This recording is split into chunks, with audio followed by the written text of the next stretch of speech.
Hello everyone, welcome back to another stream. This one's going to be interesting because I'm kind of just sort of throwing myself out there with chat, and we'll just see what happens. So, now I have to just ping everybody. That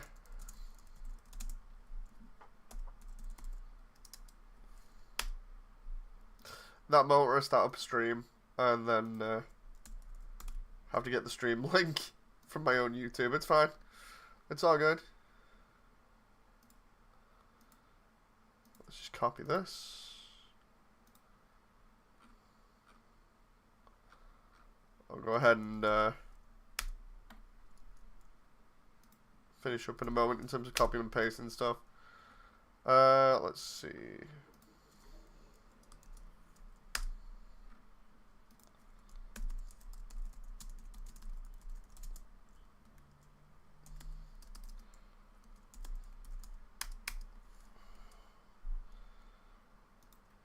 Hello everyone, it's been a while. Yeah, so it's here's the format for tonight. Right, it's just gonna be me like this, but I don't mind obviously answering development questions about like where we're up to or whatever, what I'm doing at the moment. Because again, I've done this before with you guys. It's mainly just to not spoil anything. Obviously, it's going to sound slightly hypocritical to some people, primarily because of me posting, like, development images up. But, I'm trying not to show off absolutely everything in those. So I'm being very careful about how I curate this. But yeah, by all means, just let's get on with stuff. Let's have a chat. I've not seen some of you guys in ages. Again, it was mainly the reason for that was when I tried to start doing the updates to the ruins while I was also trying to like basically get ready for Under event. It was like, yeah, I'm rushing myself too much. There was too much going on, too much stress. I was piling on stuff like way too much in terms of everything that I was doing because I obviously handle multiple things away from stream, and I had hardly any time to do anything. So it was like I just need to focus on stuff right now, and part of that was obviously stepping away for a little bit. But now things have kind of got back a little bit on track, so yeah, everything's looking good at the moment. I'm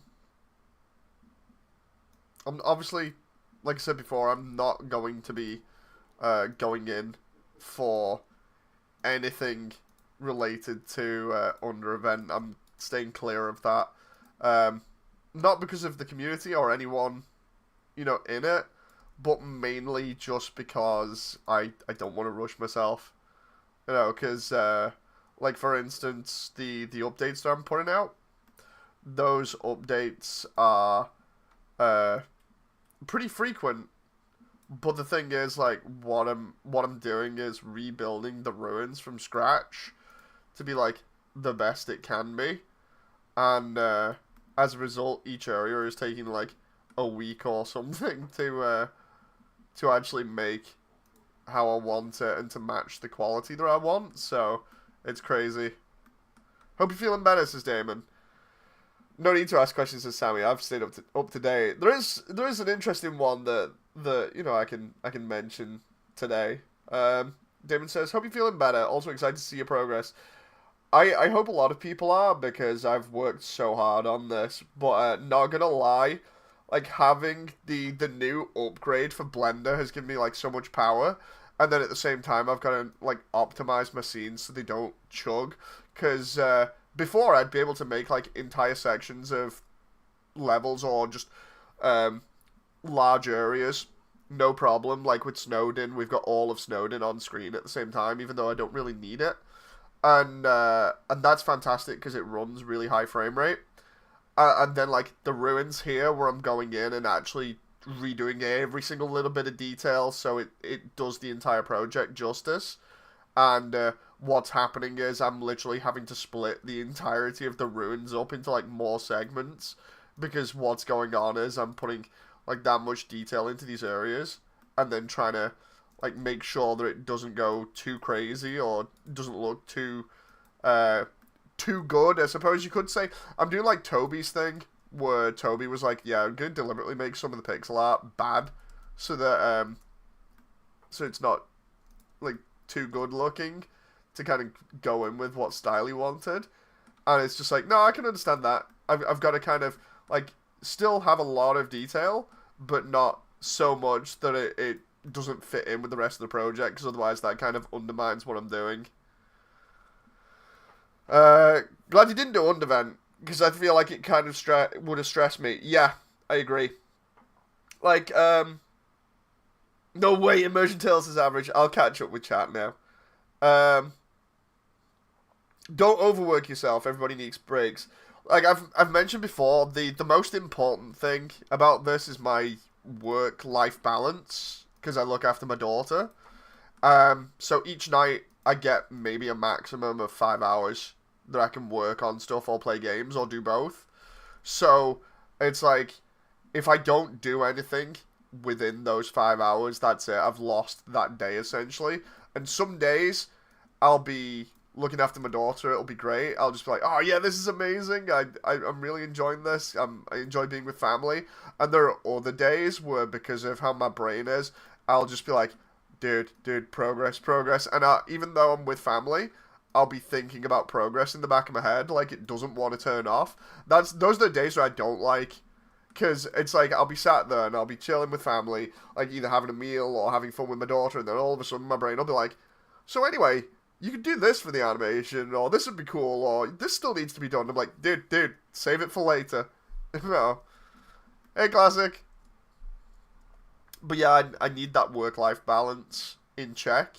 So, yeah, I'm glad I didn't go for Under Event, because I would be stressing right now. Like, I've mentioned it a couple of times on how I've almost come close to having, like, accidents while doing the project really early on. And that was primarily because of how hard I was grinding. Because if you remember in, like, the Waterfall update come February, I was like, yeah, I need so much of this done, because if I don't get it done, it's gonna lead to really bad things in future, like in terms of progress and just getting things done easily.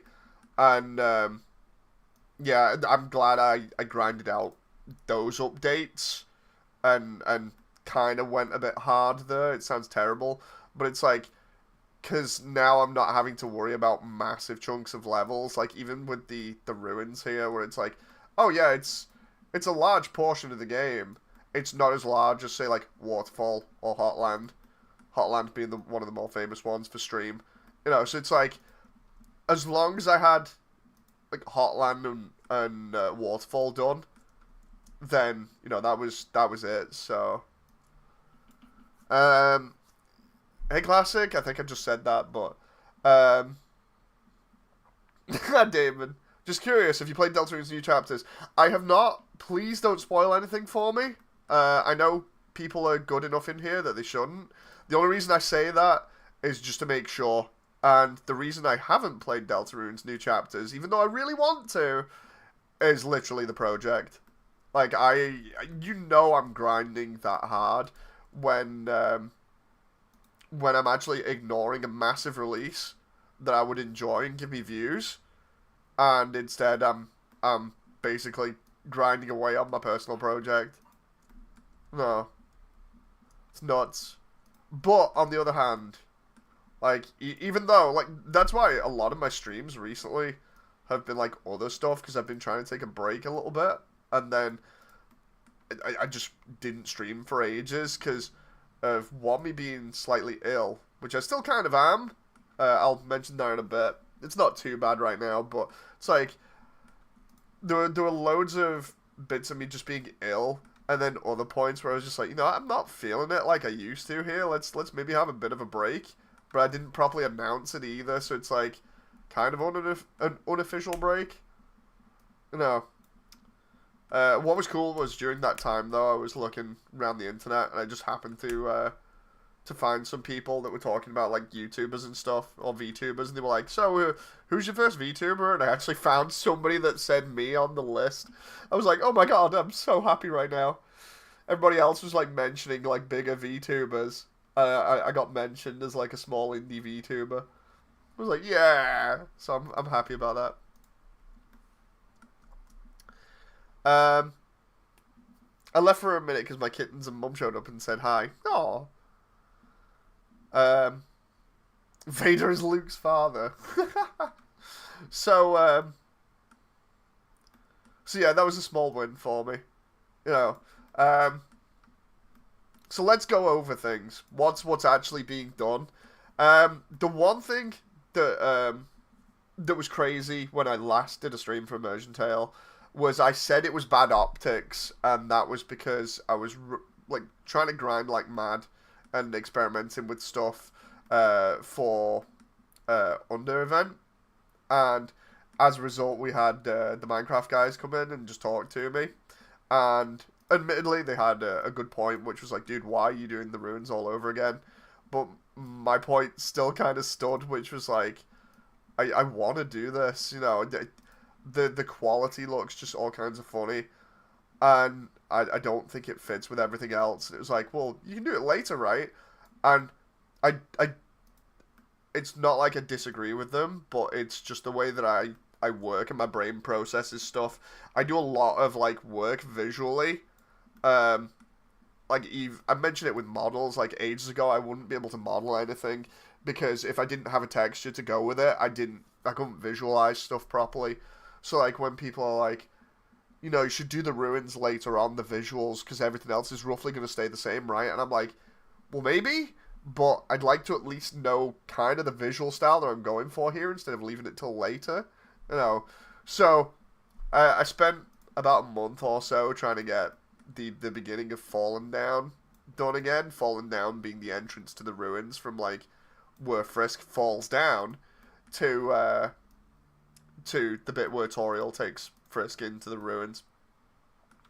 And I looked a lot at like different references for that, and I was like, okay, I think I'll go with some like traditional catacombs style stuff, and also like some Egyptian references because they kind of look like they match. Like there was obviously some Greece stuff in there or Greek stuff because of the fact that they have like the pillars in there, the round pillars that kind of look like they're from Greece. And I was like, yeah, okay, I'll get some like Greek Roman style stuff going on. I'll try and mix it with a little bit of traditional catacombs and also this Egyptian stuff, and it's worked out quite nicely. Now, obviously, I know that's me saying that now when you guys can't see anything, but if you're lucky enough to see the previews at this point, like on the different Discords that I post on, whether it be like the Undernet or the Inverted Fate Discord, then you'll kind of see what I'm going for there. Those are the only places I really post publicly, apart from like the Twitter or the Blue Sky. But yeah, it's going really well at the moment. I'm just up to detailing the first room where you have, you know, the floor fall down. It's before the first rock puzzle where you have to move those to take away the spikes. The idea is that I'm only doing like certain areas, very similar to how I did the first set of ruins, but like certain areas like this first room that you fall down in is new. It's all new, so that means I have to spend a while figuring out the geometry and how I'm going to model it, how it's going to look good, how it connects to everything, and then how I was even going to pull off the trick of having Frisk fall through the floor and it look good. What floor tiles I would use, because I didn't want to overdo the brick that I'm using at the moment, because the bricks that I'm using are like giant, so it's like, okay, I don't want too many of those on screen because otherwise it'll look bad. I've solved that problem by using another brick texture that I had. But yeah, I'm doing that now, and the reason why it's taking so long again is because I'm detailing everything. Like I mentioned in the Under event video that everything looked really flat, and it really did in the old version. Like I'm happy with the old version because it gives people an idea of what a potential version of the ruins could look like in 3D. And there aren't many that are easily able to be seen like that. A lot of like artists' work that have done stuff like this, it just goes under the radar or stays on like DeviantArt. You don't get many people looking at stuff like that really, or it doesn't quite get referenced as much from what I've experienced at least. But like with this is cool because I'm putting massive amounts of detail in and making everything look as good as it can while also not going crazy. Now, the reason for that is like I don't want it to stand out too much from the art style that I've got already, which yeah, it's detailed. It has a lot of different things popping out at the screen, but at the same time it's not overdoing it and making it hyper realistic. So what I've done is, for the ruins at least, I've made the bricks for the walls bigger, so they look more like giant slabs like you'd find on, say, like a pyramid or whatever. So there's not that many on screen. And even when there is, I've tried to make them, instead of just a texture, I modeled all the bricks in 3D, textured the bricks with the same texture that I'm using for the wall behind them. And the reason is so that what I can do is I put them all on a wall, I copy and paste them on all the individual walls, and then I go ahead and delete all like randomly physical bricks. The idea is that some will pop out, some will be textures, so I'm not killing it with detail, I'm not overloading the computer so it goes low frame rate, and what I get is this nice blend of 3D and 2D at the same time that works just well enough that in quite a lot of scenes, I mentioned this on the Discord to a couple of people, I was like, dude, some of these scenes look crazy now, and I got the question of, well, what's the difference? So I said, well, normally you look at a wall in a video game, and it's more than likely a texture with a normal map on it. A normal map essentially is a texture that's in a different color that tricks the game into reading it as 3D physical data. The easiest way to describe it is, imagine you trace an image, like, I'm assuming everyone has done art at some point and traced, like, a picture. Imagine you trace a picture, but that picture is super detailed, and your tracing is really low detailed. A normal map, essentially, is that tracing that you've done, the lower detail one, but it works some kind of black magic, and kind of makes it look as though it's got the same amount of detail as the one that you've copied, but for significantly less cost on your frame rate. And by mixing the 3D bricks with the normal maps, I get this really cool look where it makes it look as though everything is 3D even when it's not. And there have been times where it's worked so well on me so far that I've genuinely done like an entire room of bricks in 3D and been like, oh, this looks great, but I can't wait to delete these bricks and see how it looks and see how the lighting looks. And I've gone to delete the bricks only to find that, yeah, I've already deleted bricks from the wall. If you don't get what I'm saying there, essentially what I'm saying is I'm looking at a wall and thinking that it's higher detail than it already is. And if it fools me, well, then it's good enough, you know. So sometimes I've been sat there for like 5 to 10 minutes just being like, have I done this wall? You know, so there are instances I imagine where people will see the illusion, but my idea is that if I've got it done well enough, you should be able to look at the scene and then have to do multiple takes on it to figure out whether it's 3D or not. You know, which is cool. I like that idea because it works really well. The other alternative was using height maps. Height maps essentially are like black and white images, and they register value of height. The idea is you're supposed to give the scene a lot more detail, and then the height map interprets these values with that detail and says, okay, these parts of this image should be 3D. The only problem with those are they're really expensive. So my alternative was pretty cheap. You know, it just takes a lot of time. Now, obviously, without me talking any more about the tech stuff, even though I'd love to just yap on about it for ages, because it's what I do. It's what I'm trained in, you know. even though I could yap on about that for ages, I know people aren't gonna like love me yapping about it too much. So instead, make sure I check comments and we'll just talk about the project in general and how things are going because, oh my god, so good. By the way, shout out to Damon because Damon got me Brickadia. Uh, and Brickadia is like a Lego game, essentially, like in Unreal. But I did a stream of that showing off the Undertale ruins in it. I actually need to go on it more, but again, I've been so busy recently. Um, but the reason why that's significant is that actually had a massive impact on the new visual style and certain little details. So I'm gonna have to like change Damon in the credits into being potential ideas person when it comes to environment stuff. I need to actually do like a stream where like I update the credits because admittedly I've left the credits for quite some time, so I need to actually like update them better so that I'm not leaving people out because that's the one thing I don't want to do. Classic says, yeah, good taking time in Blender. Good thing it gave me a refresh as well.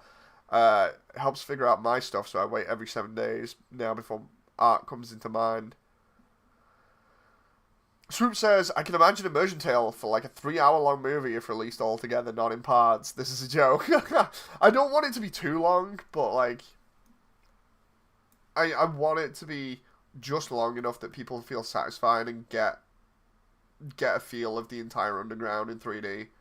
You know, like I don't want to just turn around and be like, oh, it's a 5-minute thing. You know, after doing all this work, I want it to last, but I also don't want to drag it on. It's a neat little juggling game of trying to make sure that it lasts just long enough that it's satisfying, while also not lasting too long. Then again, you actually do want to have it last for a while so that everybody can actually take in the underground in its full 3D glory. You know, because, again, I'm looking at all this work and I'm like, it's so nice. I say that and then the police are in the background. If you can't hear them on microphone, it's great. That's what I get for living in basically in the ghetto. But yeah. In terms of like progress today, Temmie's model got redone by Ash. Ash is the resident character artist.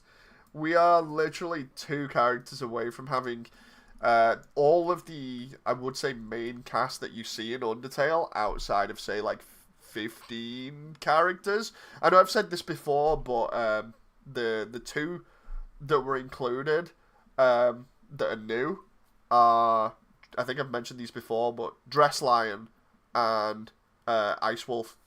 The reason for those is because I didn't want to miss them out, especially because you walk past Dress Lion on the way to Metaton. Hey, Ethan. And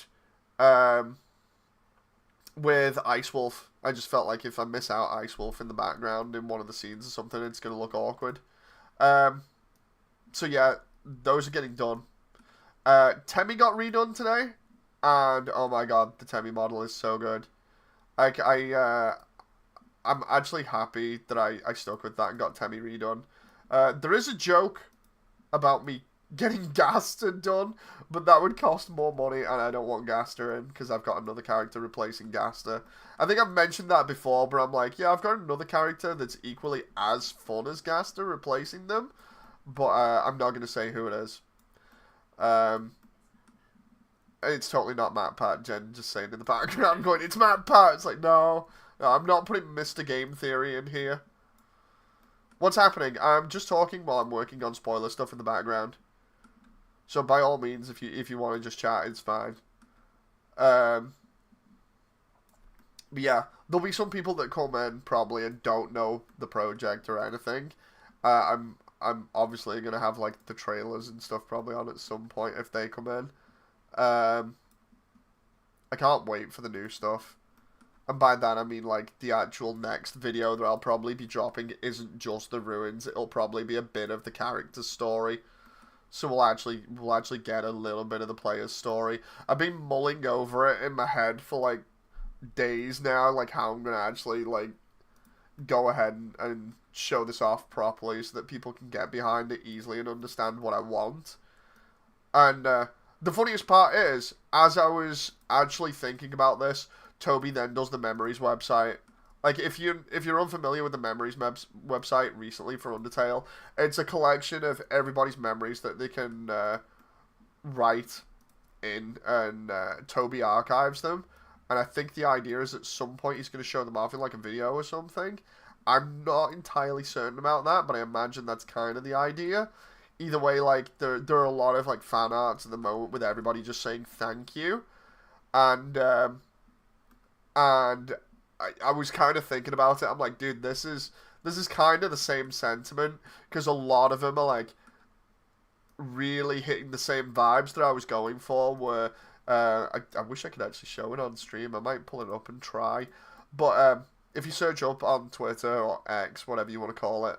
If you search up like Undertale Memories hashtag, you'll find a lot of similar posts to the ones that I've been mentioning, like Inspired Immersiontale. Stuff like, oh, I was going through a really hard point in my life, and yeah, Undertale just happened to be there for me. I can't think of what things would be like without it. And I'm like, this is exactly the vibe that I'm going for, so that dropped just at the right time. I'm just kind of upset that I did not have anything ready to on hand to be like, okay, I can capitalize on this, because that would have been perfect timing to drop like something new.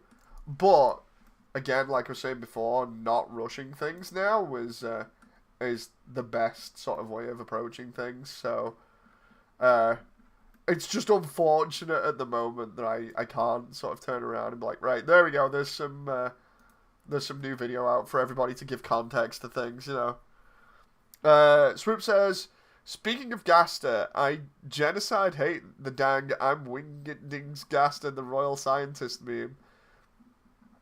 I'm not calling it X, says Ethan. IDK, what's wrong with my autocorrect? It sucks. Or maybe I misclicked. Generally, getting spell checked to genocide is wild sustainment.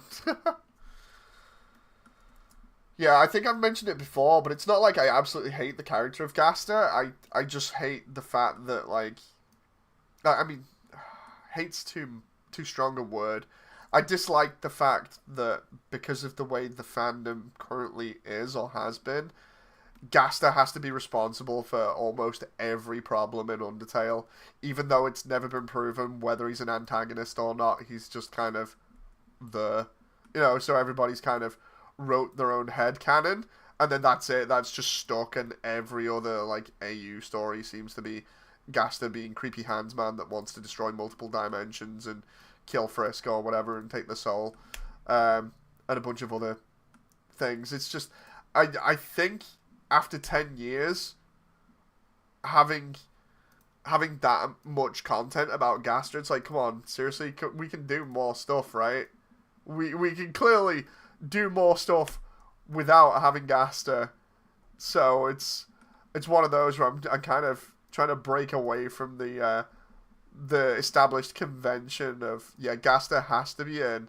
He has to be doing some spooky shenanigans, and all the problems are him. It's like if I can avoid that, that'd be great.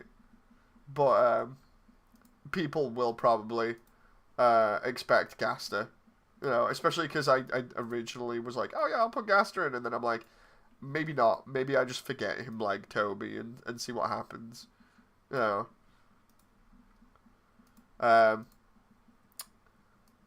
yeah, that's my daily, or I suppose you could say the stream rant for Gaster over again, where I make my case of why I've not got a model for Gaster to put in now. Because I showed off the other one, and it was okay, but it's that weird, like, turtleneck design that nobody can decide on whether it's official or not. It's just kind of taking his headcanon again. Let's see. Moody, ever had hand joints on models break when having one walk a path and its leg walks off? No, but like, when I've been applying physics and stuff, like we've seen in one of the update videos, I had Mad Mew Mew's neck totally snap on her, and I was like, oh, this isn't good, Let's see here.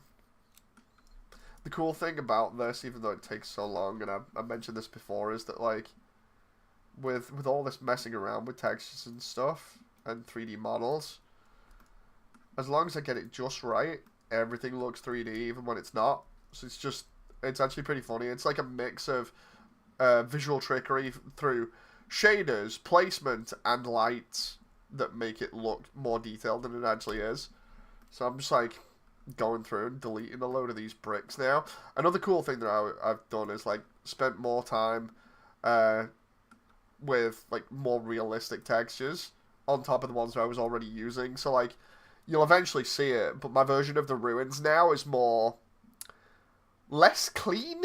It's like the monsters have left it for ages, so of course it's got dusty, it's got dirty, there's loads of like dirt across the floors and stuff. The roof is only just being held up by the pillars and everything. It makes it look as though they've just gone into Minecraft, dug a load of holes through like a mountain, and then placed up some brick walls along the side to support stuff. It does look cool.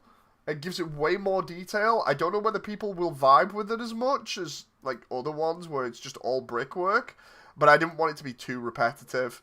So instead we've got like these nice details like pebbles and stones all over the place from where like all the rock has been broken and stuff. It's neat to look at least. You know. It allows me to camouflage some details into like all the dirt and stone and grime, so that's always fun. Just deleting some bricks here. There we go. Let's see.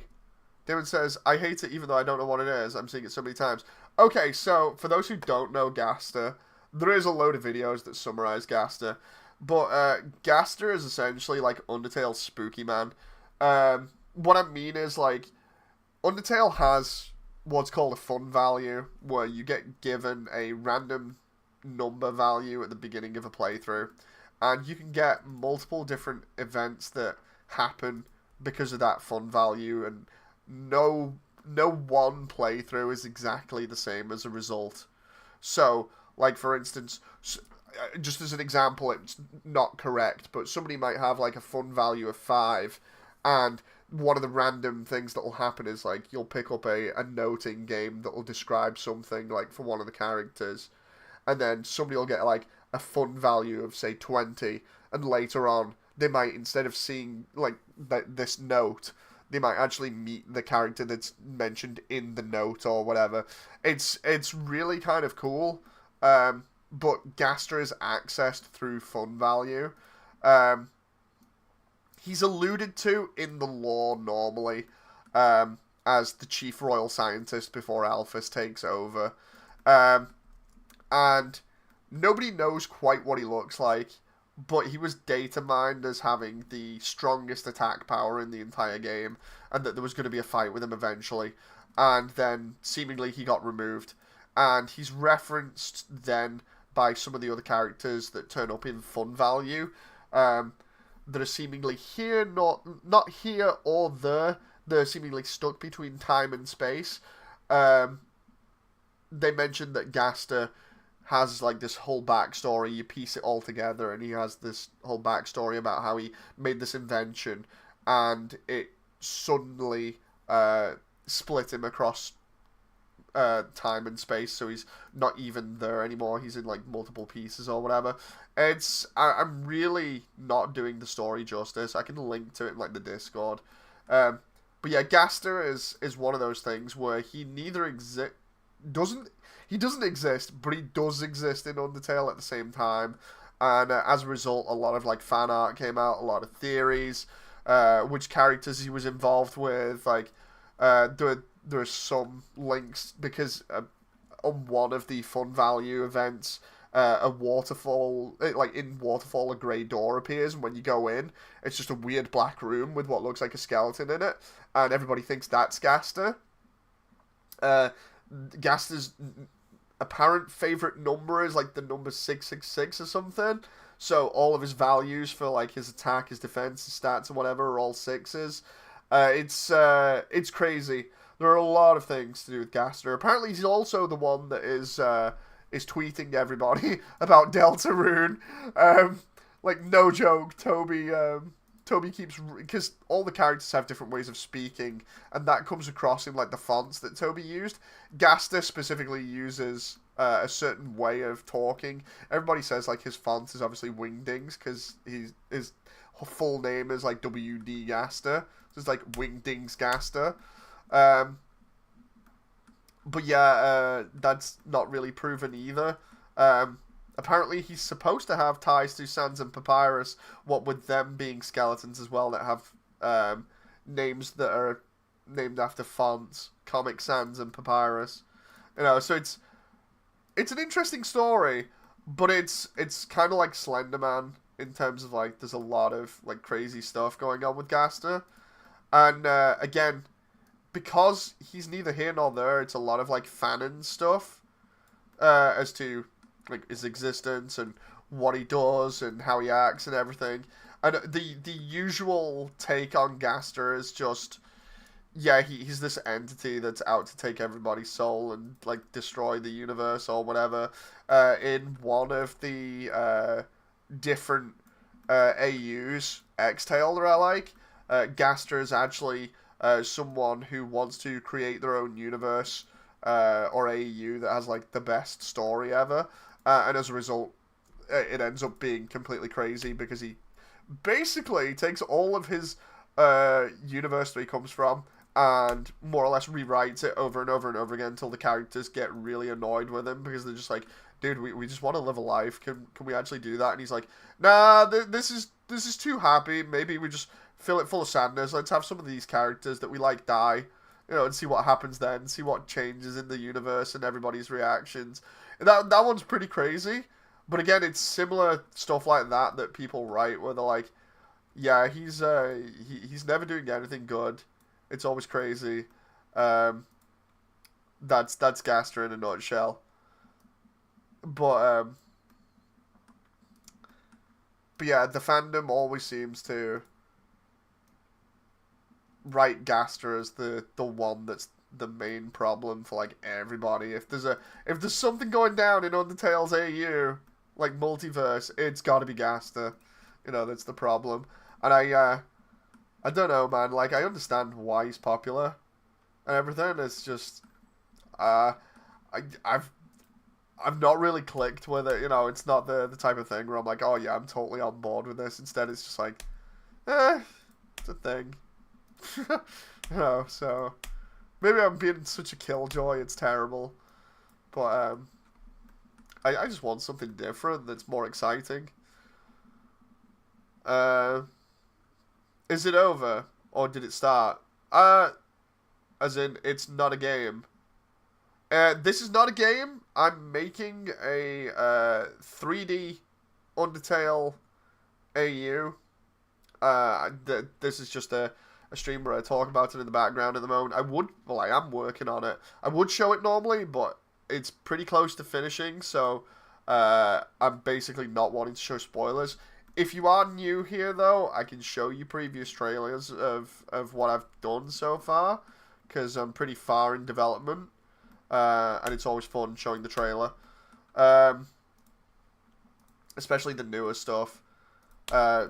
So yeah, if you're new, by all means, tell me, and I'll grab the trailer, because the most recent one is cool. There's like a short version, and then there's like a 3-minute one that shows off like most of the underground and quite a lot of characters and sequences and stuff.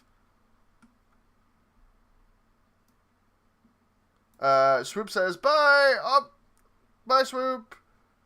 Sounds like an urban legend. Yes.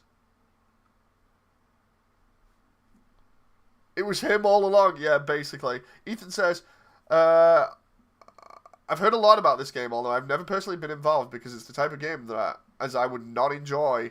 It has been interesting to watch. Yeah, Swoop says, yeah, the fandom is questionably weird, especially with Gaster. Is Gaster like the dog from Silent Hill 2? Kinda. Plus, whenever this game came out, my life was, well, at the time, coming to an end, so I don't really have anything to play it on, but it is what it is. It's available on like everything, basically. I played it on PC first, if I remember rightly. I love the way I say that, and then the police will come to get me again. Let's see. Can't wait to see it. Sounds very good. Is that just a theory? A game theory? You could have a chase scene from the very beginning going into the memories. That would be pretty cool. But yeah. I'm just trying to delete some more of these slabs of rock here to try and get this looking decent. The problem is trying to merge them in and make them look natural because of how I'm deleting everything. It's like, ooh, okay, let's see how it goes. Like, a lot of it is like messing around with lights and trying to make sure that the light source is correct and that the models are facing the right way, because if they're not, they give the wrong lighting and the models look darker as a result. Something is happening around yours. I hope you haven't posted any spicy memes. I didn't fill in the age thing. I refused to fill out that, and as a result, I may have the police come knocking because apparently my opinions are my own, and that's not good enough for my own government. Anyway, I'm gonna stop talking about that because otherwise I'm gonna go off on a tangent, which I will not be able to recover from, financially or mentally. Let's just... Oh, no. Delete that. Gonna get raided. Yep. Just gonna get totally raided here. Let's see. But yeah, the whole thing with Gaster is pretty strange. It's definitely... The funny thing about him is... literally MatPat has done like 1 million videos on Gaster. So is like the entire internet, more or less. You can easily find videos. There's a good one by Misty Sparkles that more or less just sums up Gaster kind of the same way that I did, except Misty Sparkles doesn't sound as I would say arrogant as I do about it. I'm just like, oh, screw Gaster. Misty Sparkles is just like, so Gaster's this funny skeleton man, right? He may or may not be an Undertale. The fandom may have an obsession with him. Oh. But yeah, it's one of those things where I was like, I'm just gonna take Gaster out of the equation. It's a lot easier without the spooky man with multiple hands apparently lurking in the background, plotting everything to do with different characters' downfall and stuff like that. Getting back to... I was marathoning MatPat's content and got 40 videos in, decided enough was enough. Did you see the out of context MatPat I linked? Because that was amazing. I love that video just because of how funny it is.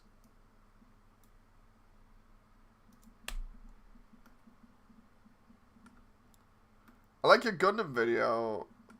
You'll go away, I'll go this always good. It's so true on GBO2 always. I need to get back like playing Gundam stuff. I think I mentioned this the last time. I need to get back to Mecha Break as well. It's literally just because of... I joked about it the other day when I think it was John in chat, and I just went, dude, I've gone full hermit mode because of me being so into developing this section of the ruins. What I mean by like full hermit mode is I've just kind of blocked myself off from anything and anyone else and just gone, yeah, so this is the main focus now. I'm gonna work on this. If anybody needs me, I'm here, but, you know, don't expect to get me easily. And, of course, going full hermit mode, it's like hyper-fixating on something. So yeah, currently hyper-fixated on on getting these ruins done.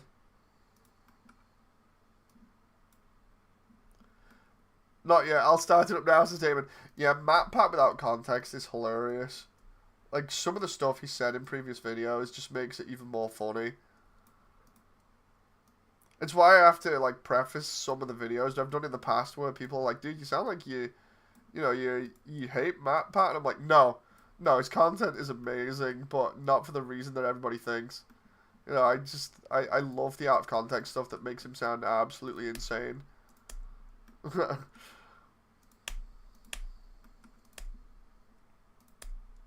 Let's go. Let's do that. Okay, that's the upstairs done. It's good content, ironically. The funniest part about game theory for me, or the best part, is when the theories are absolutely insane. And then it's like, okay, at least get you thinking, you know. It's like, what if MatPat's right? Dun dun dun!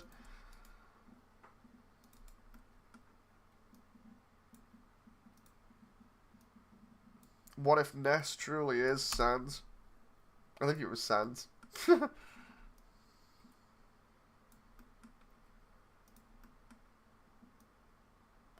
Best videos are unhinged, indeed.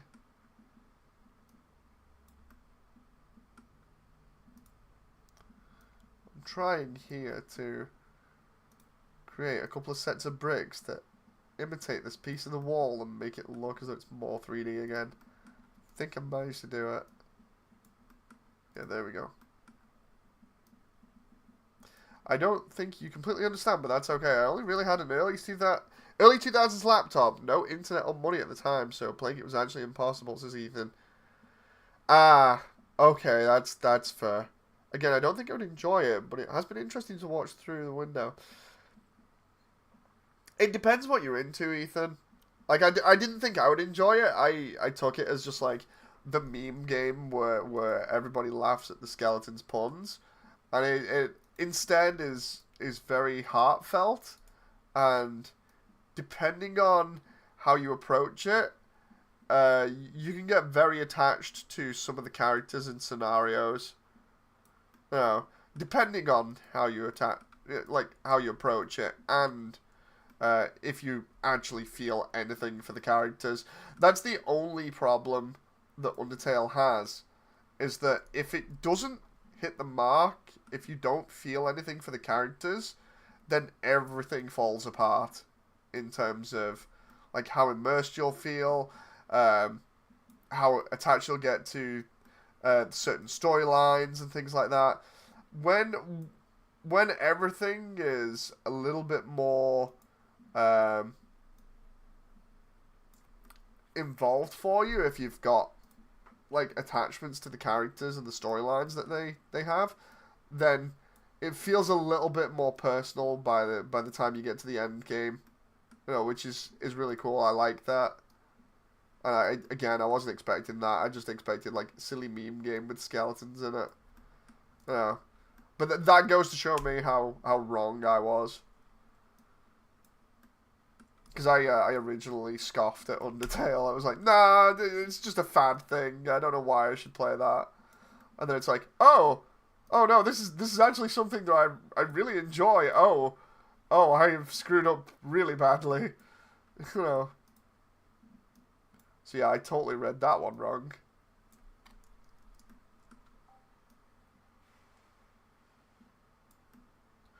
It's funny because when I think back about how I read into it like that and give it totally the wrong impression, it's like, dude, what were you even thinking? You're too quick to judge things.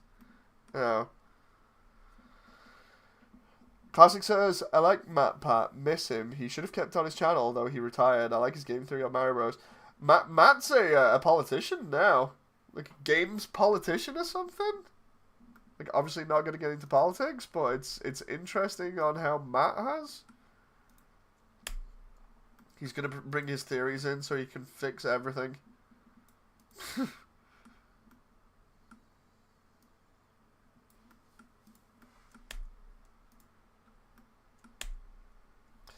Need to keep that rock there. Again, this is a... what I'm doing in the background that you can't see is a very fine juggling act with models, lighting, positioning, and textures to try and make everything look 3D, even though it's not 3D. Just takes a while. I thought you died, Sustainment. No, Matt didn't die. You cannot kill the theory, man. that entire idea on its own is a theory. A game theory. He's been fighting for us creators. Good Matt. Yeah. Honestly, never expected him. I don't think anybody did. Expected him to get into politics. But at least, you know, it's for the right reasons, to stop everybody just getting absolutely wrecked by companies abusing like copyright and stuff like that.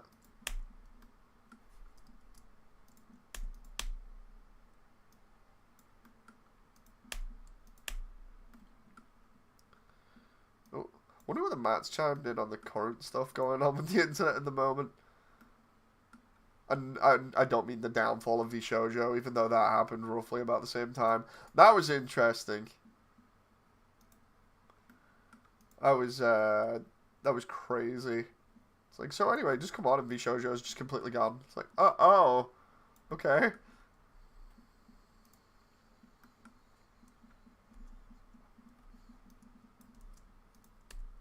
Can I? I'm just gonna try and slide these bricks in a little bit more. Oh, that's better. Slide to the left. Slide to the right.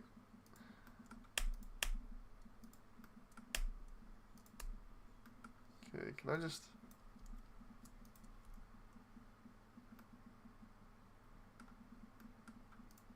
Oh. Come on now. In other words, who's excited for FNAF 2? Me and Jen were on about it the other day. It looks interesting for what I can actually see. I had trouble looking at it on our TV because our TV is like crazy for its contrast. So I need to watch the trailers again on my PC.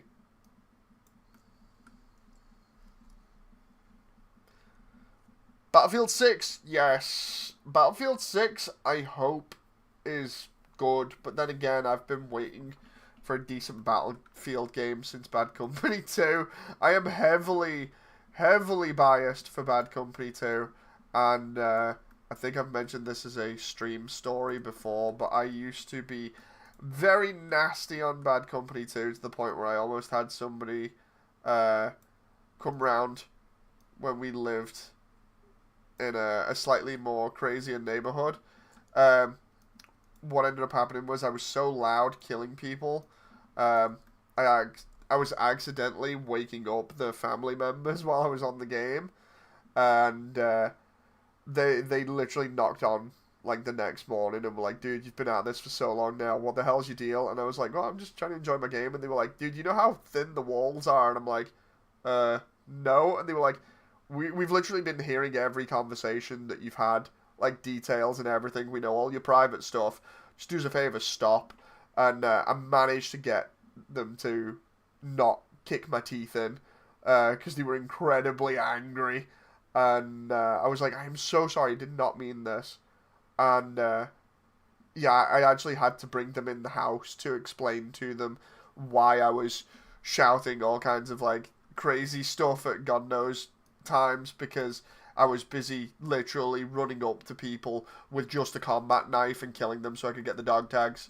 Because I was that guy that would literally just take the dog tags off people, and that was it. That was my thing. You know, you were using gamer words. No, that was the thing. I wasn't using gamer words.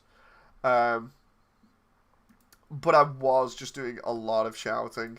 Like, hang on. I'm just doing a shader here, and then I'll explain it. Loud noises. Yeah, loud noises, Jen says in the background. Basically, I think I've explained this before.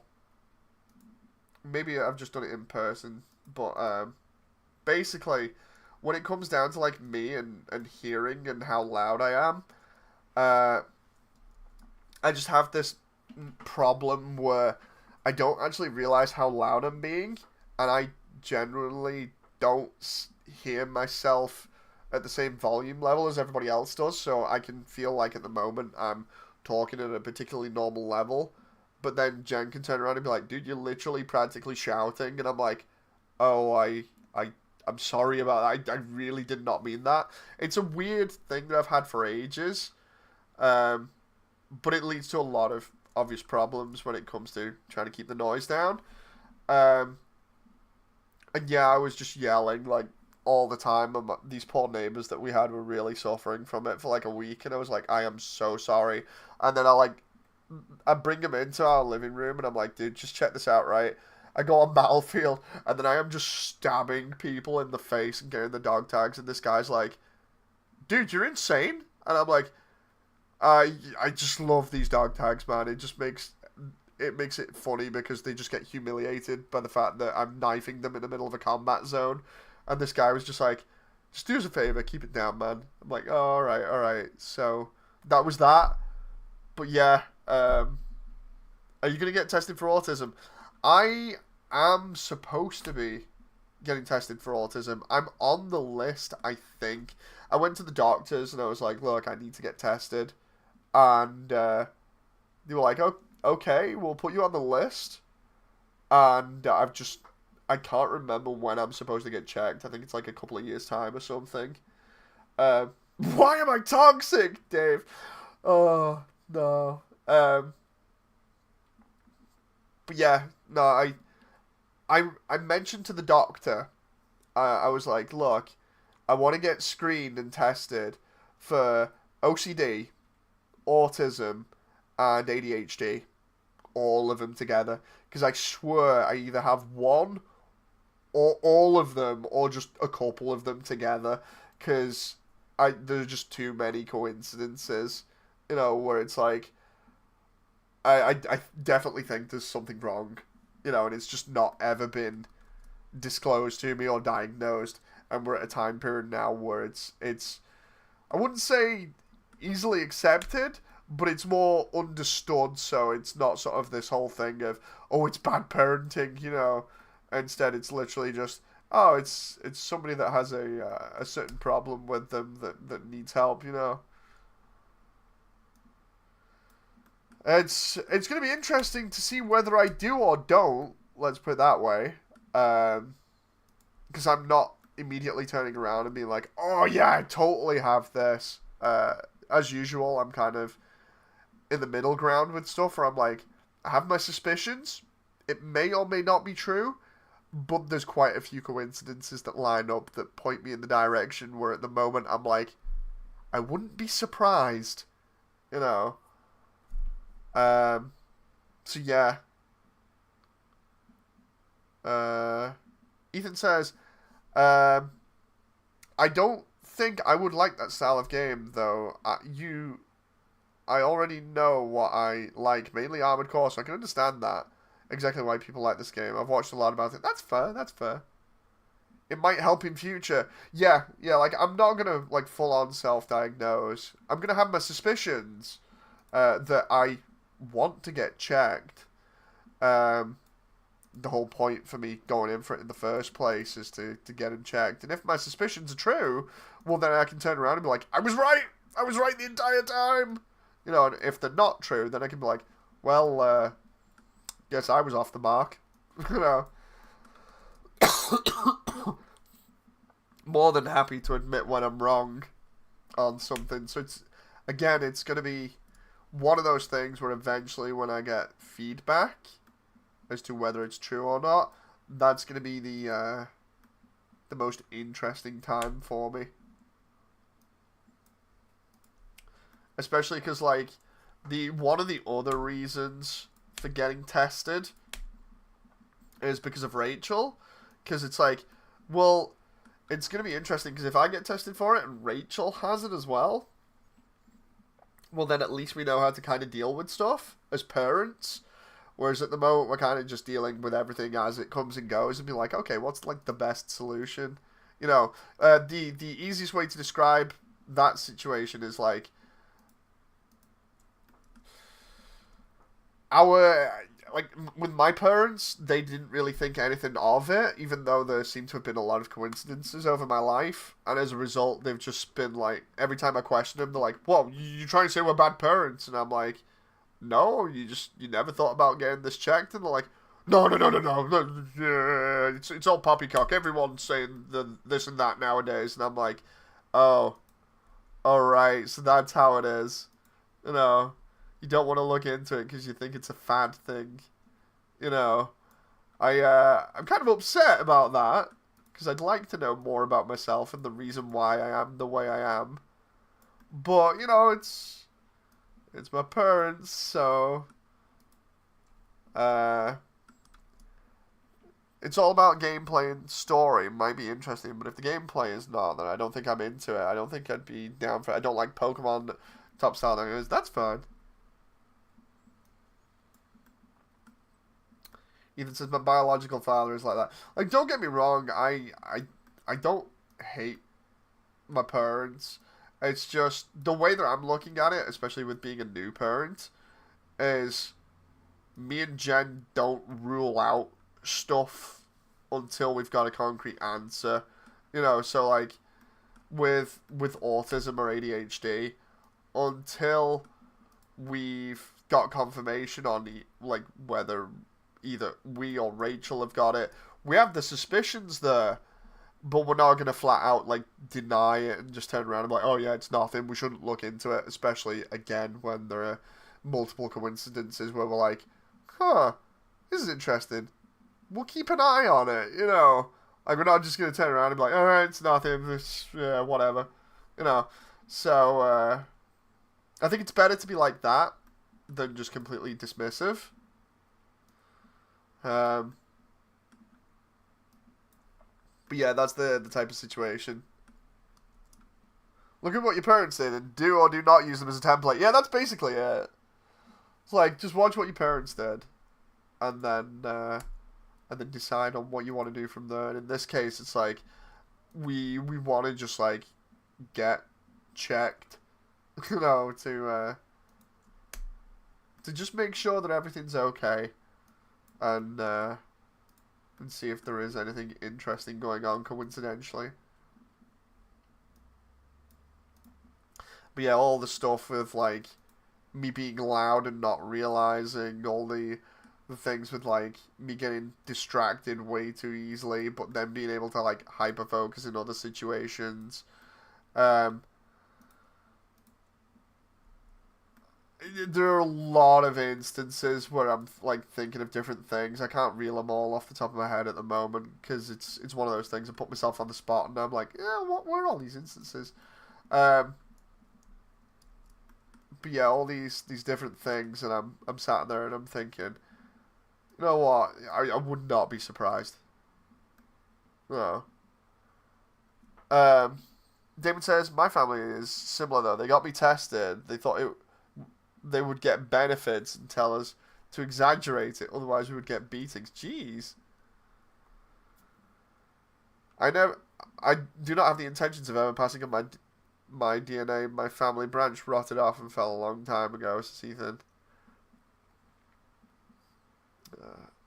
Though I don't hate them because it was a different time and they weren't the best parents. It's like when it comes down to like having kids or whatever. I'll go out there and openly admit because of my disability. I for ages was like I do not want to put anybody through that. I would not want anybody to suffer with my disability. So I'd rather not. And I was like that for ages. And then I just ended up changing my mind. I was like, you know what? This would be kind of nice. Um, let's just see what happens. You know, and the thing is, I kind of ended up just throwing caution to the wind and being like, look, I'm not very lucky, but this is literally a 50-50 toss-up of whether Rachel will get my condition or not. And it looks like, luckily, she doesn't, so I'm really happy. It's like, I keep joking about it every now and again, where I'm just like, look, if she grows up and she's more Jen than me in terms of, like, DNA and stuff, I'm super happy with that. You know, because the amount of problems I have. So, it's fun stuff. But yeah, like I was saying, originally I was like, yeah, nah, I'm opposed to this. You know, I can understand the reasons for that as well.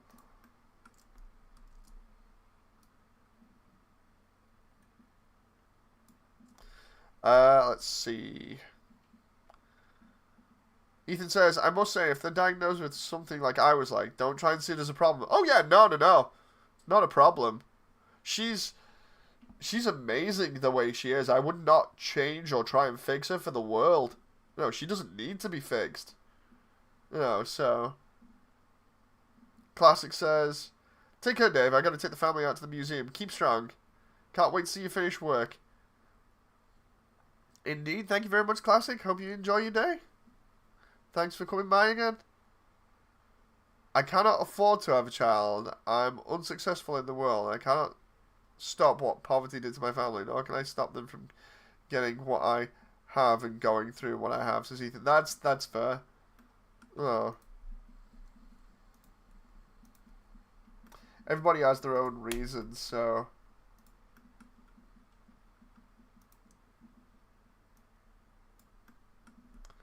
Delete that. This is going really well at the moment in terms of deleting sections of wall and then looking at them and seeing how they look, like with more of the 3D being poking out, you know, like just poking out a little bit. Like some of the bricks as well, I'll actually rotate to make them look as though they're slightly poking out at angles and things. That makes everything a little bit more 3D and cool. Love the way I just found Toriel in like some back room that I was using for set dressing.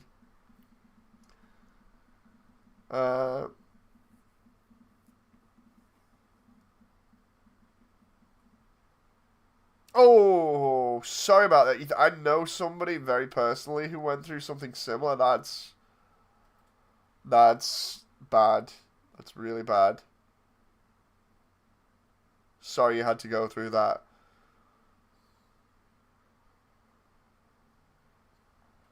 I've been watching an anime called Jungle Day Eco. It's pretty good. Oh, I've not watched any anime in ages. Literally have not watched anime in ages. I've been hermiting. It's like, so what have you done, Dave? Project. What have you done apart from the project? Project. No, seriously, but like, what have you been doing? Project. That's literally it. That's been my answer for like ages.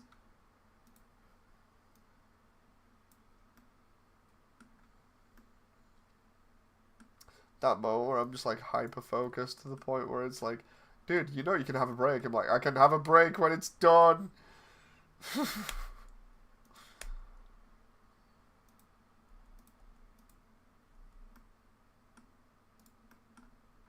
There we go.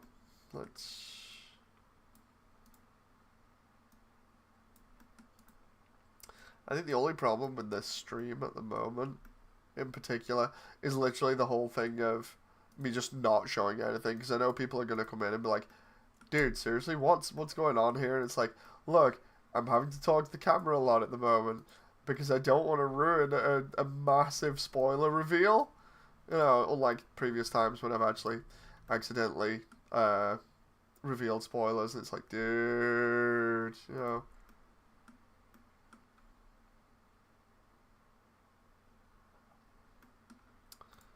Okay, let's just...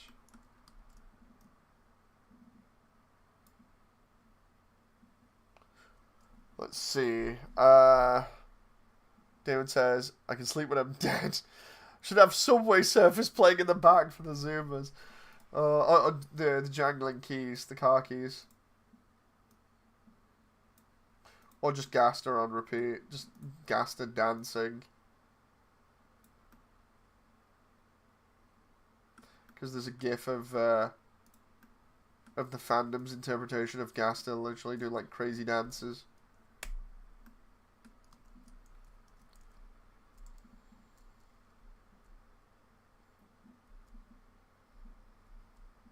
I only need to do one more wall here in terms of brick removal. And then I think I've done this entire section, and then I can do or start doing the next room. What I might do though is once I've finished this area, I'll have a little break and actually play some games. And then go to sleep. I've been up since 4 this morning, not by choice. I mentioned it in Discord. I had a fever the other day. It just randomly hit me, Jen, and Rachel real hard. And I was like, oh, great, fever. I was shivering my butt off while I was recording Gundam, like SD Battle Alliance for the channel for uploading at a later date. And I managed to get to like 10 p.m. at night. Didn't affect me or whatever. The moment I stopped doing the recording, it just hits me hard. And I was shivering as if somebody had put me in a freezer or something for like 3 hours. I ended up, like, even though it's summer style weather outside, I ended up in like full winter gear. And I was still shivering. I ended up having a hot drink. Didn't budge it. And then at like 1 in the morning, when I'm thinking to myself, you know what, I feel a little bit better after checking my temperature a bunch of times and then taking meds to drop the temperature. I'm like, okay, maybe I'll come off now because 1 o'clock is like the maximum I can go to ever now. And just because of my responsibilities. And I get to 1 o'clock and all of a sudden I just start sweating like mad. And it then changes from, well, guess I was going to bed to, okay, guess I'm not going anywhere on Sunday. You know, so I ended up staying up even later, sweating like mad. And then, like, today I've come on, I'm still not feeling too good. But 4 o'clock this morning I woke up and I was coughing up a bunch of stuff because it's turned more into a cold than a fever now.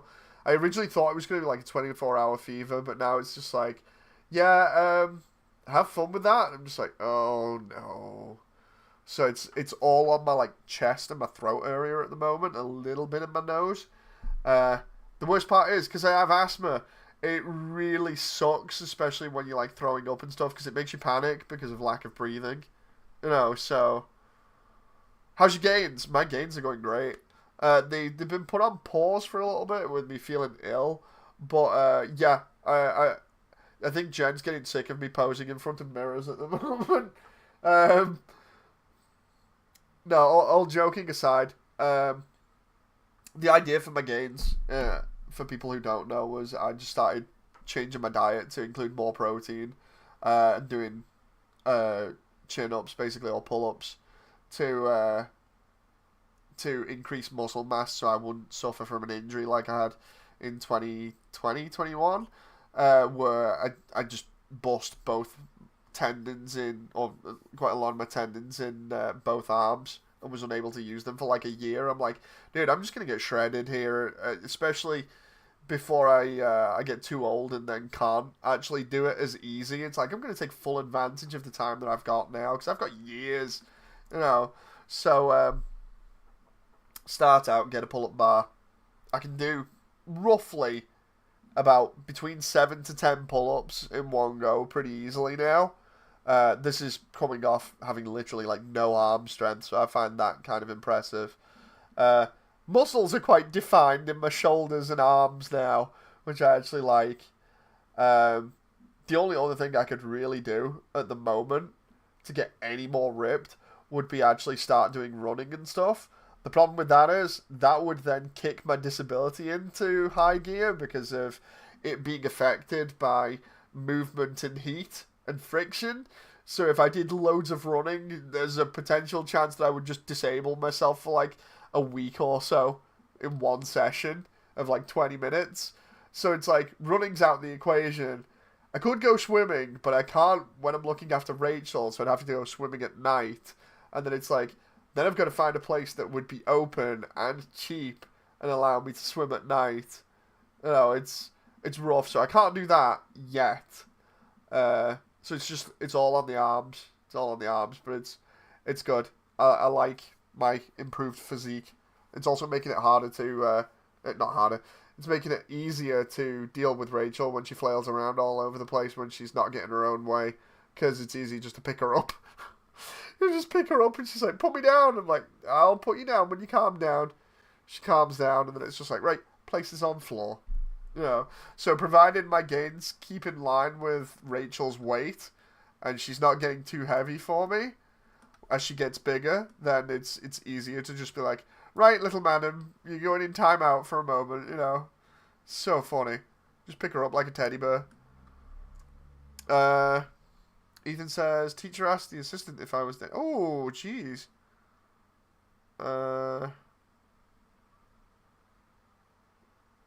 Jeez, sorry, Ethan.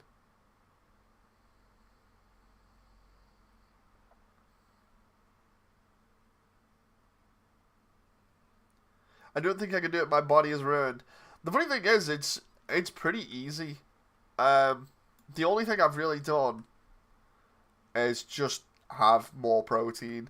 I eat what essentially is like a pseudo carnivore diet, where I'll eat like steak and eggs quite a lot, and I'll eat chicken. That's most of my meals. It's like some variation of either steak and eggs, chicken, um, and then everything else is like, if I'm doing a workout, I'll have whey protein there, and I'll drink a couple of those per day. And every other food is targeted like high protein. Um, Saying that, I've not had fish in a while, which kind of upsetting because I do like salmon and stuff. Um, but yeah, it's a lot of red meat, a lot of steak, a lot of eggs. Um, Still have some carbs here and there. Uh, I could lose weight faster if I wanted to, but I've never really been too fat. I've got like maybe an inch of body fat on me on my stomach. Like when I pinch my stomach, it's literally 2 centimeters maybe. That's it. So I'm not overly fat. I'm just, if I got myself any leaner, I'd just be very nice. So working on the arms is definitely helping, getting them back in shape after the whole thing about just losing them. you know. So I'm enjoying it like every moment I can when I find the time. I'm just doing pull ups and trying to improve my reps and stuff, and it's really really good, really effective. Like even the way that I'm eating and stuff at the moment, I can literally easily and quite comfortably lose like a pound each week, compared to previously where I was saying like I was just getting away with eating whatever I wanted, and because I have high metabolism anyway, I was getting away with eating like junk food for ages and not really gaining too much. There'd be like there'd be times where I'd go like an entire year and not gain any weight at all, even though I was eating complete trash. So it's something that I've actually been incredibly lucky with. Um, I'd say I kind of abused my body in that sense, where it's just like, oh yeah, I know I can do this and not have any issues.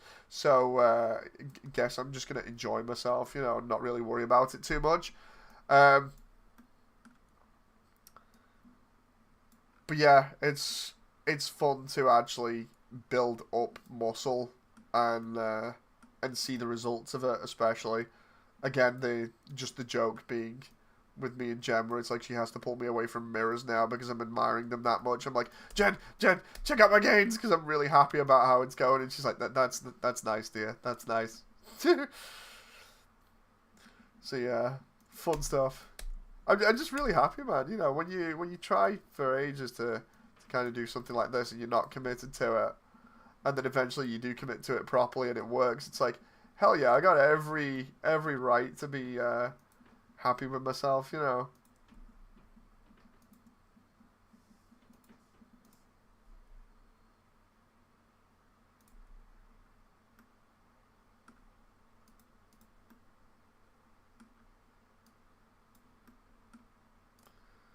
Let's see about this here. If I just mirror that on the x-axis. No, that's not going to change because the lighting. Okay, can I mirror that on the y-axis? Ah, that one works there, so I'll do that. Let's see. I've been doing bicep curls, squats, running every day. I'm pretty chuffed. I'm improving, says David. Exactly right. After too much physical version, I get really bad headaches, says Ethan. Oh, I'm a big guy as it is. I found whenever I was trying to work out, I'd get these horrifying migraines. Oh, that doesn't sound good. The pump is addictive. Yes. If you've ever like seen that video of Arnold being like, dude, the pump is addictive, he's right. Like, he is so right about that. Like, obviously it's Arnold. He knows what he's on about. Um, but yeah, man, the pump, when you feel like your muscles are inflated and they feel really rock solid, but they're also blown up like balloons. I don't know what it is about that, but it just feels incredibly satisfying when you're trying to make gains. And then that's the point where you're like, dude, I want to work out more. I want to do more. I want to do more. You know, you just keep going.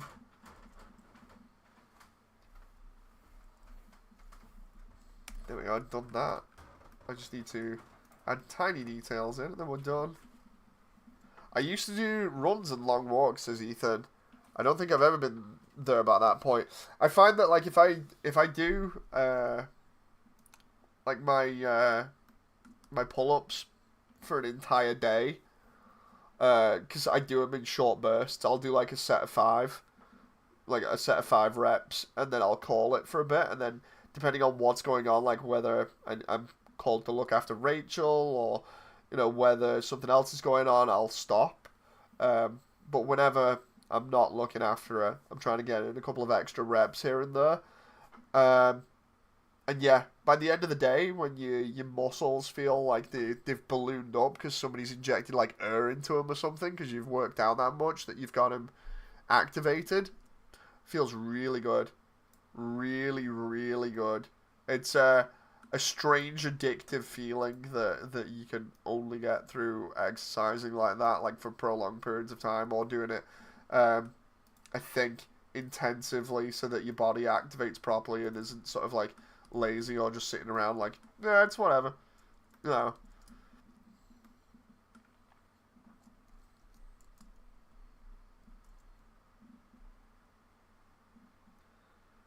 Okay, yeah, that area is done now. All I need to do is literally put in a couple of areas that have stones here and there in, and then away you go.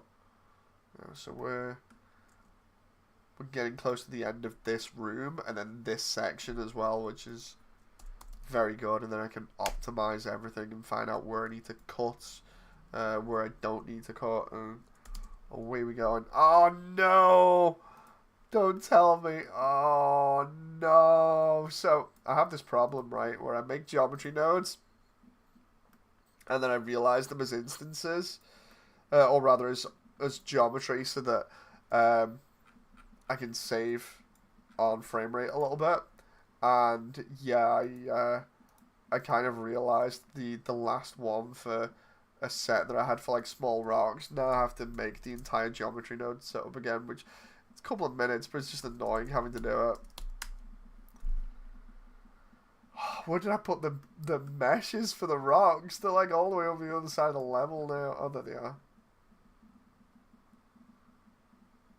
Dude, that sucks so hard.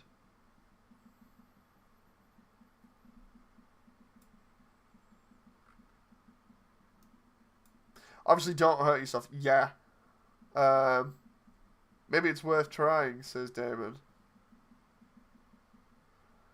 Interesting. I've never really been to that point where my body just gets really hot and burns.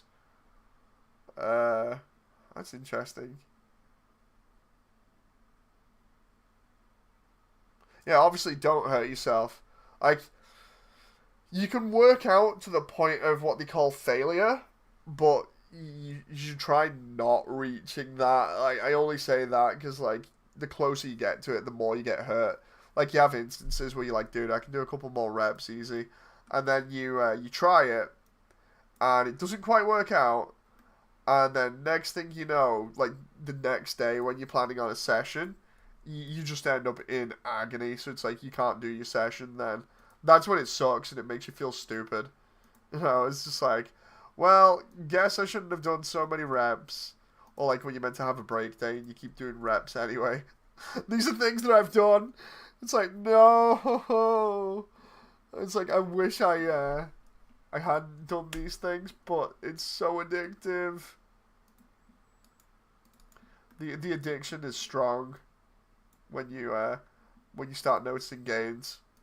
Like when you start noticing them and you've not had them before, it's almost like a newbie thing. I'd say, you know, it's a new person thing where you're like, dude, I've done exercise before, but I've not actually ever like properly committed to the point where, you know, I actually see gains from it, and now it's like, oh, I'm seeing gains. This is I'm gonna keep going, and then next minute you're like, I regret everything.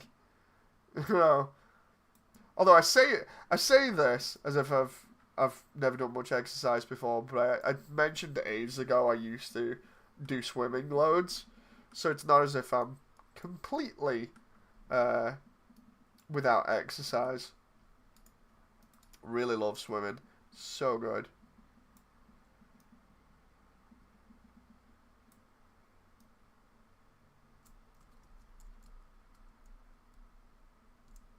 Can I just try to put these last little details in here, and then I'll also answer chat because of how things are. Let's see. I used to do setups, just go running, lift weights. Never felt like that. Look up Arnold Schwarzenegger talking about the pump. Yeah, yeah. Arnold literally details exactly how it is. It's a very interesting feeling, but once you've got that initial sort of like, oh, well, this is nice, you know, kind of like feeling from it. Then it's like there's no going back at that point. You're already on the way to doing extra reps, which you might end up regretting. It's like, oh, this is so cool. I'm actually gaining, yay! And then next moment it's like, so now your gains have turned into pains.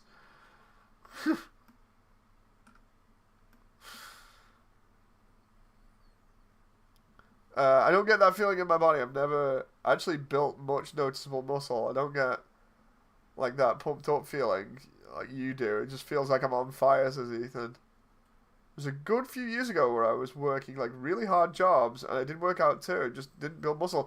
That's possibly because you didn't have enough protein intake. Because the whole point is like protein builds and repairs muscle, and a lot of people undereat protein.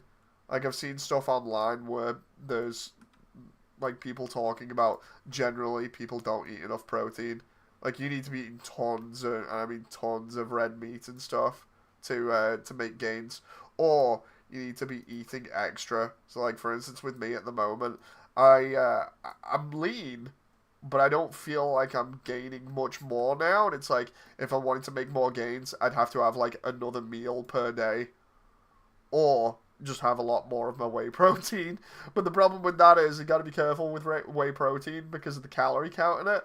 Because it's like 130 per shake, um, and it's easy to just turn around and be like, "Oh, I need some extra protein today. Guess I'll just have some whey." And then next minute you're putting on like extra weight by accident because you're just like, "Dude, I want those gains." You know. Hey, Sky. I eat a lot, says Ethan. I'm already a really big guy. Not like fat, but kind of fat, but overall like dad bod built, 6 foot or something. That's good then. So yeah, depends. The only other thing that I can think of is it depends on age as well. Like obviously, I don't think any of my viewers have the problem, but like I mentioned before, the main thing that people say when they're doing workout and stuff is they're like, dude, when you get to like your 40s, that's when you have to basically do like double the workout to actually make any sort of gains on top of what you're eating, which is again, it's why I'm like, you know what? I'm years off that anyway, so I've got no problem. So I'm gonna take advantage while I can, you know.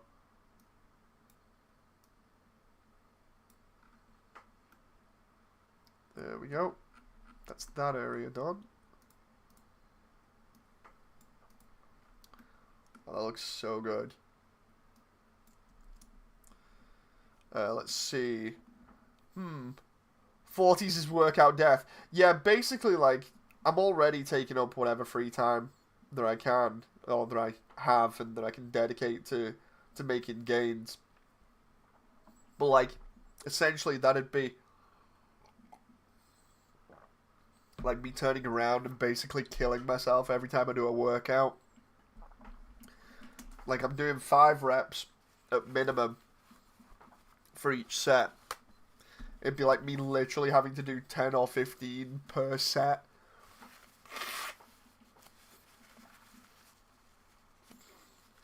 Which is insane, because depending on how I feel, sometimes it depends on like how exhausted I am, but sometimes I can't make that. It's just like, dude, this sucks.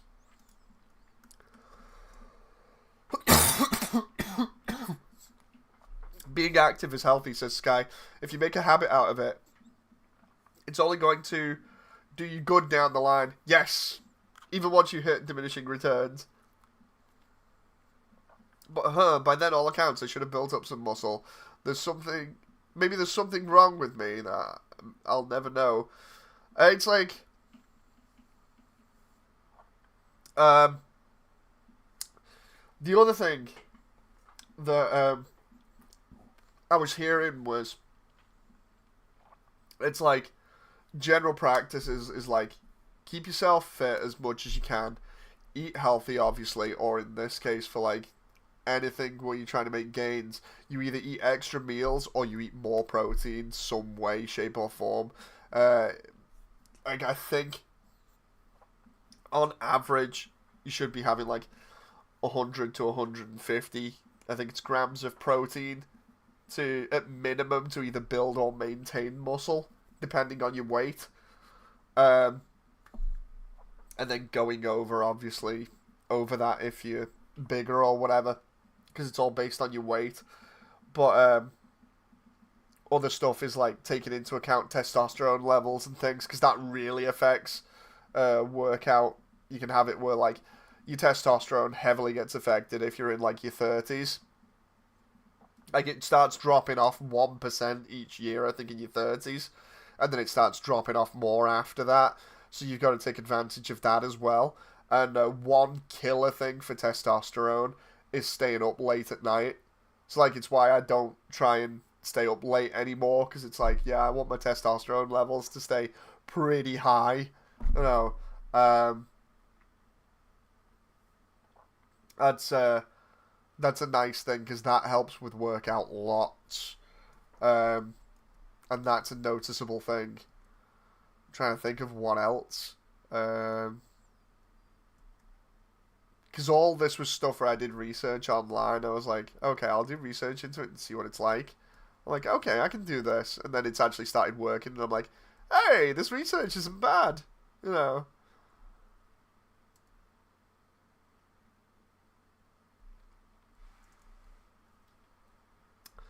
I have a problem here. I've used a flat texture for the roof, and it's the same texture as the bricks along the walls, and it looks flat. So I think I might have to do the same thing on the roof that I've done to the walls, which means I'm actually not done, and I'm just a little bit off being done. But that's not a big deal. It won't take too long, because all it is just copy and pasting the same model over and over again, fixing positions real quick, and then away we go. But yeah, while we're talking about almost anything and everything while I'm doing work, how's everybody doing? You know, I'm sat here talking as though I'm a health guru when I'm not. No, I'm just happy with my gains. Leave me alone. um, but yeah, how's everyone? Oh, I can't turn that into a tangent, so it just comes across as being cringy or awkward while I'm busy trying to do this. I'm really hyped. Alabaster Dawn got its game announced. They got a free demo that will be available in a couple of months. Oh, nice.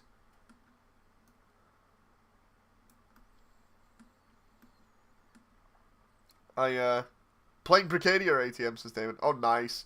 Again, the moment I can get time, like, that I'm not hermiting, I'm going to jump on that and build a ton of stuff.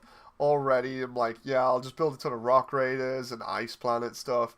It's a case of doing prefabs so that you've got all the Lego bricks available. Oh, it's gonna be so fun. And it's the only UE5 game as well, coincidentally, that is somewhat balanced for my computer at the moment, so it doesn't blow it as if it's like a toaster oven. Playing a cyberpunk map that's constantly getting updates. Oh, interesting. I guess I'm fine. I could be much worse. You're gonna try and get my car rebuilt, says Ethan. I finally have about 5,000 saved up. Oh, nice. Thinking about, should I link it on your Discord? Going to shill the heck out of it. If you want, Sky. Soon I'm going to have a car, I think. But I don't really have any way to save up anymore. I'm part-time until a new contract can happen.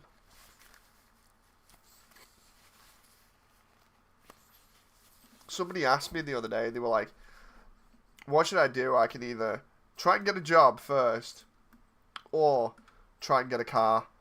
And I turned around and was just like, dude, go for the car first. And I said to him, like, look, I tried it the other way around. I tried getting the job first and then the car. And it's kind of restrictive that way, whereas at least if you've got the car, then you've got complete freedom of where you want to go and where you want to work. You know, so I was like, just go for the car and don't look back. So, it's going to be interesting to see if that sort of bears any sort of like good results. Because having a car is amazing.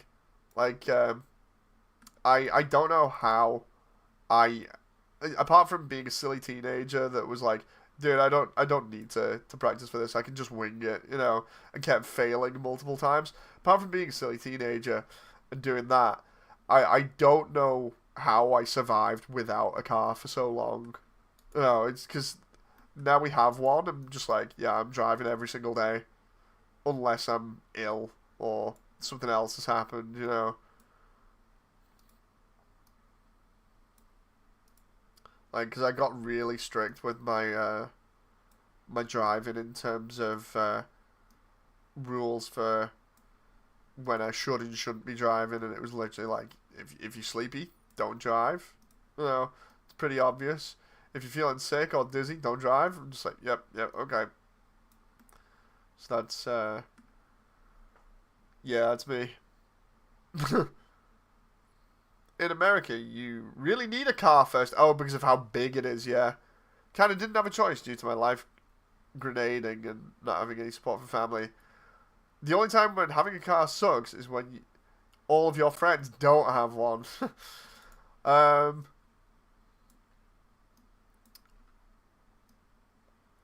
Unfortunately, can't really say anything to that. I've not really had that experience. It's like anybody that I knew that I was friends with previously was either going for a car or was eventually going to go for a car. The only person that I know that actually might want one but hasn't gone for one yet is like Stu. Um, but I think I don't know whether he's going for one now or not. I'll have to check with him because I remember giving him a load of pointers and be like, dude, you need to do this, this, and this. You know, you need to be on point. It's gonna be great. You can have your own freedom. You're gonna be able to go anywhere, anytime you want. Not have to worry about trains being late or anything. Because that's the main problem in the UK is public transport is just trash. like buses and anything else like public trains. They're just trash. Absolute garbage. Would not use public transport if my life depended on it. Oh.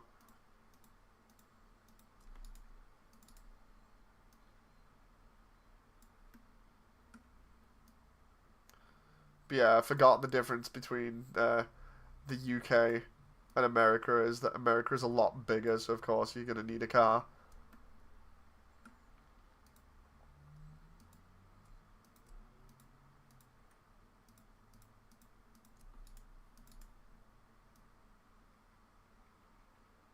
Put those bricks there. Almost done. I'm so close. I'm just like copying all these bricks here and then like positioning them, and then away we go.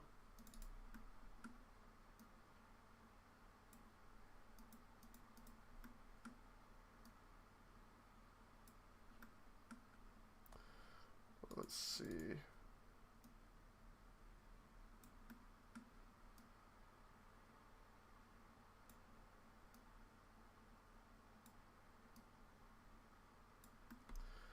Okay.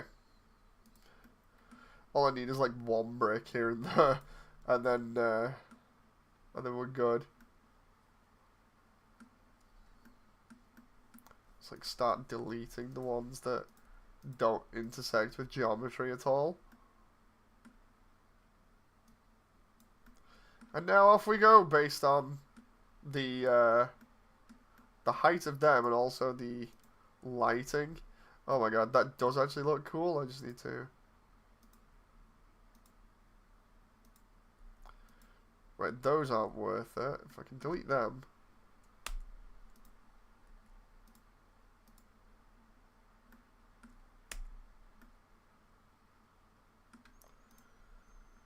Okay. Anything that's not worth it detail-wise is just like I'm going to get rid of.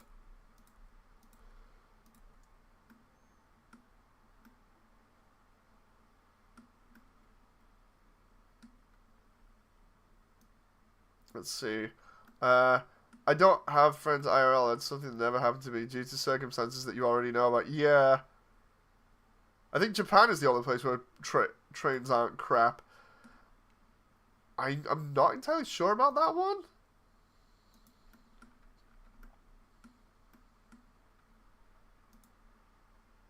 But yeah, our train service over here is absolutely terrible. I would not rely on them to save me if it came down to that.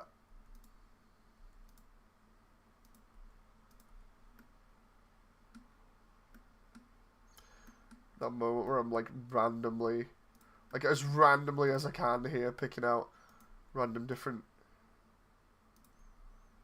blocks and just being like, you know what, I'll take that one, I'll take that one.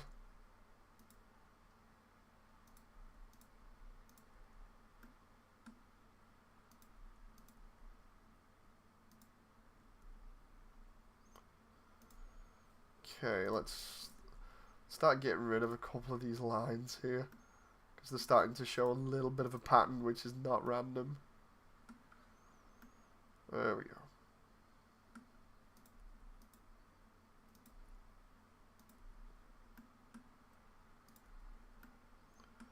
The only problem with this, I can only do it manually so much before it starts looking like it does have a pattern to it, and then it's like, oh no, oh no, no, no, no, no, no, no, no.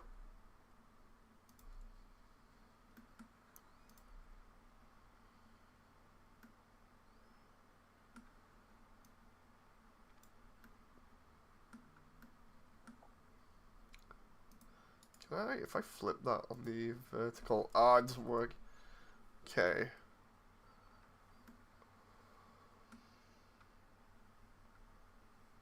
Wait a minute. Got those in the right place? I should do. Yes.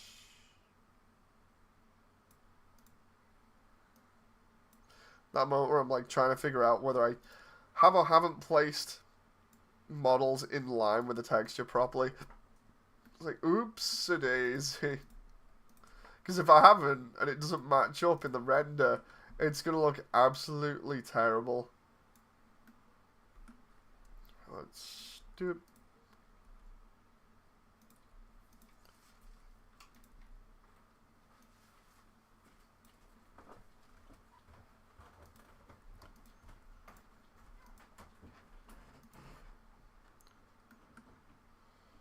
Let's try.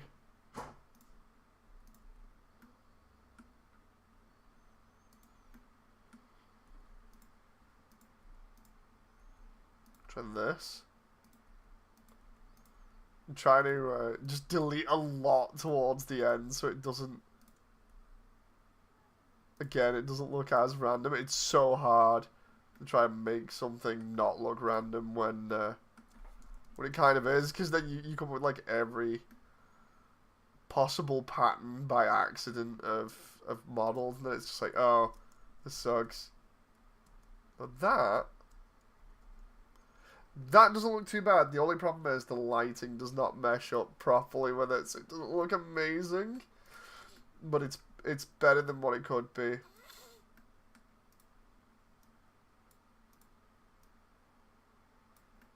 It's either that or I literally like. I could just go in with the same thing I've been doing the entire time of making the roof look like the portions of it are caving in, but then I have to put up pillars and stuff, although it kind of needs that already. It's like, do I go ahead and do that?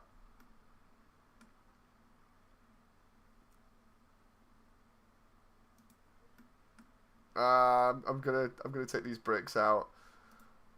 Like some of these just look pretty bad, and I'm like, nah, I'm not risking the overall look when you're looking at this area is not at the ceiling, thank God. As long as I don't draw attention to it. It's not too bad. I can get away with it because the rest of the detail, for the most part, is on the floor. Like, it's again, it's a mix of trying to get everything just right. A cool thing that I did as a little detail, I put in a fountain in here, which obviously, like, you can't see at the moment, but in the final version. I put in a little fountain style pool here that's made out of, like, brick.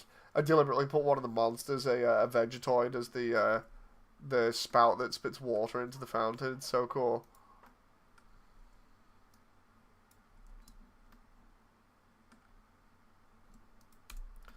I'm gonna get a screenshot of that room now and just be like, yeah, there we go, it's done. that area is practically done. I could apply vegetation to it. If I do, I'll do that at a later date. Now I need to eventually plan for the next room. We've got the room underneath it. Let's just have a look. Yeah, I'm liking that. See what it looks like if I just do this. Again, you know, it's crazy when I'm not showing stuff on stream, because normally I do, and it's like, oh, I don't want spoilers now. It's like, oh, okay, so this must be looking really good then.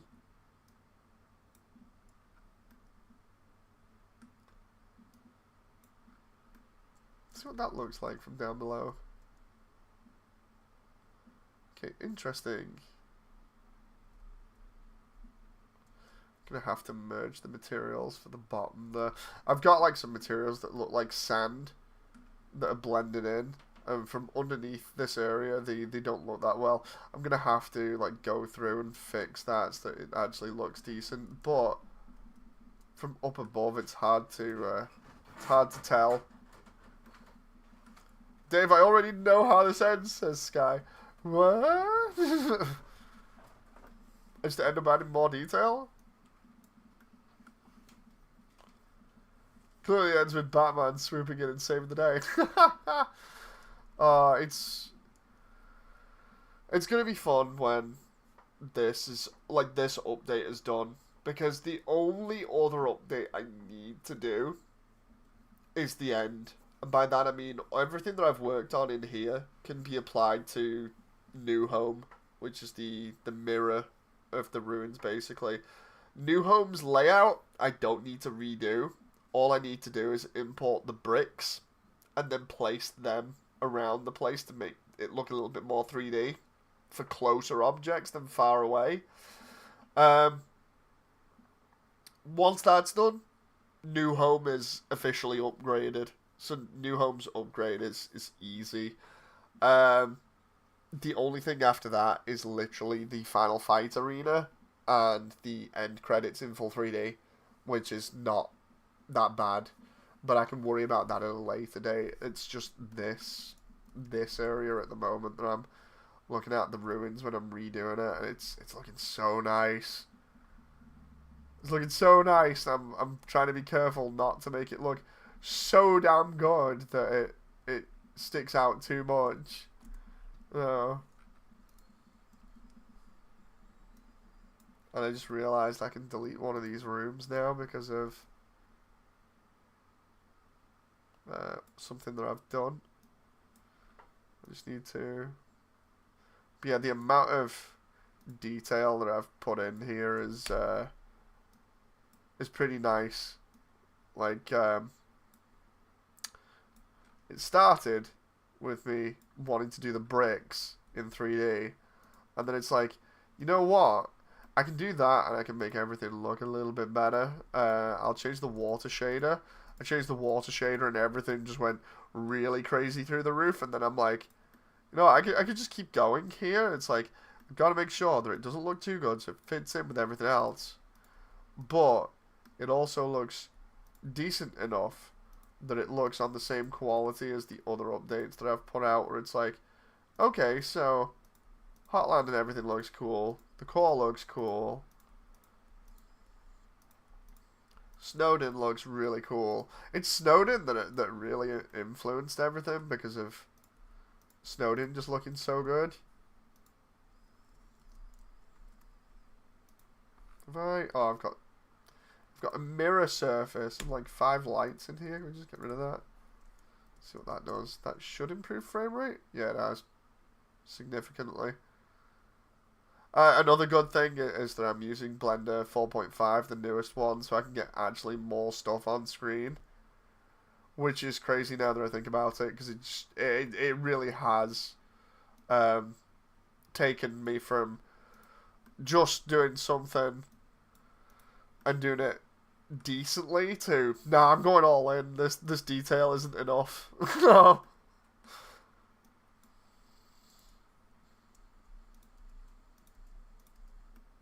The best part I think I like about this at the moment is I can just like look at the ruins from above because of how I've done all the roof and everything. I can literally just take off all of the roof, hide it, and then see like all the little details, like all the lights that I've put in and everything, and be like, okay, that's nice, and then just hide them again.